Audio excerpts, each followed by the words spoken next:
Starting this week, get more intimate with your favorite Kapuso star. Dahil ang kanyang sikreto, Eto, first time ko tong sasabihin dito. Hindi nyo alam kay Jake. opinyon, handa niyang ipagtatapat sa'yo at ang unang magko-confess. Bea Binene, this is Celebrity Confessions. Alice Bumismis, may kaibigang wonder walis. First confession ko, kung ano yung difference, kung paano gawin yung buhok ko sa Alice Bumismis. Well, siguro mga 30 minutes to 1 hour siyang ginagawa. Tapos, nilalagyan ako ng wig. Tapos, itong part na to ng buhok ko, kinukulot siya isa-isa ng hairpin. Tsaka tatanggalin yung mga hairpin kapag magti-take na. Ginagawa po namin lahat para maging maganda sa paningin ng tao. It's time naman to reveal something about kay Jake. Okay.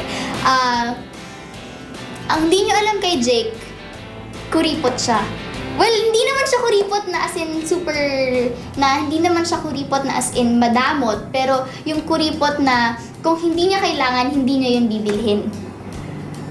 Siguro po, more projects po. Tapos, mahilig siya magkamot ng tenga niya, kaya pinapalo ko yung kamay niya every time na nakikita ko siya ng ganun. Tapos si Derek, hindi mo siya makikita na hindi siya nakatingin sa salamin. Sa bahay lang. Ang Josh B, sila yung mas nasa isang tabi lang sila, hindi sila yung as in hindi sila yung masyadong nagkaharutan or something. So, May tampuhan ba sa inyong dalawa ni Christopher at ni Joyce? Ha? May tampuhan ba sa inyo?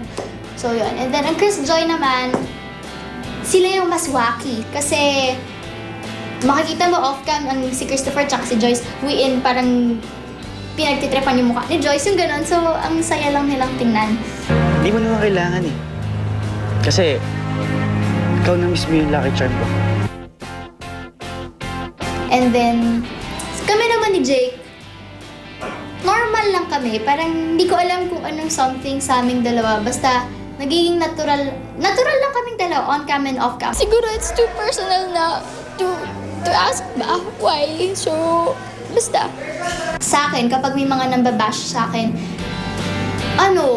syempre sumasama yung loob ko, lalo na kapag hindi totoo, na sumasama yung loob ko kasi sinasabi nila yon nang hindi pa naman nila alam kung ano yung totoong nangyari. Pero I'm not telling you that don't say something or don't mention something, but just say what you want, but think before you click. As long as alam ko na nandyan kayo to support me, isipin ko na lang kung paano mas mapapaganda yung mga shows ko and kung paano ako mas makaka-bond with you guys. More kilig and more bungis-ngis pa. Next week, sino naman kaya ang matapang na magko-confess? Abangan dito sa Confessions. Ang susunod na dula ay pangkatuwaan lamang. Ito'y hango sa mga blind item na lumabas nitong linggo.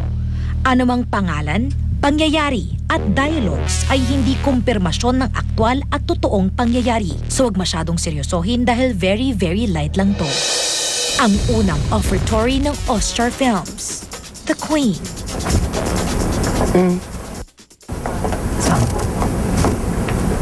Dito yung... Sampo. Ayan. Okay. Pagkaritas mo yung makeup. Ayan. Aray, may ground yung brush mo, friend, ah. I'm sorry. Thank you, girl. Okay, pwede na tayo mag-start? Oo, of course, Direk. I'm always ready. Yes. In fairness, sexy mo talaga. At fresh na fresh, ha? Salamat. Naku, jump shot. Jump. Ano ba talaga, Direk? Jump shot. Pa-sweet. Cheerleader. Stop! Ay! Mami! Stop this right now! Mami! Ano klaseng photoshoot ba ito? Anak, where's your shorts? Okay na, Mami naman! Wait, Mami! Ano ba? Magtigil ka! Mami, You're trying ba rin that? Don't you understand, Mami? I have a photo shoot here. Photoshoot? Ano klaseng photoshoot ba ito? My daughter is not a... What kind kind of photo shoot is this, huh? Piece of piece of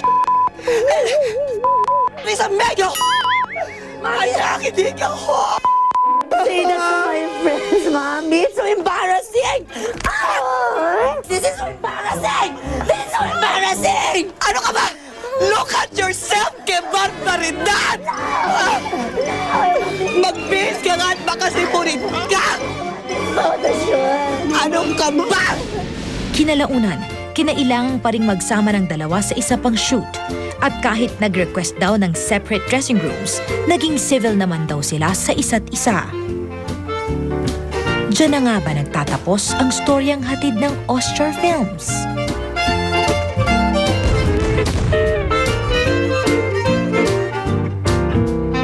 Iporke chismis lang, hindi na totoo. Madalas, ito ay maselang kwento tungkol sa mga personal na bagay, kaya hindi ito hayagang ibinabalita. Kaya, kung i-declare mong mahal mo ng isang artista, handa ka rin bang tanggapin pati ang mga pangit sa kanya? Ano mang gwapo at sexy na mga stars, tulad lang natin silang nagagalit, napapagod, bumabaho at nagiging tanga kapag nai-in love. Paano mo alam yon? Dahil sa chismis. Dahil hindi lang ang chismis. Tutukan, lamang, nadali ng itlog ng langgam.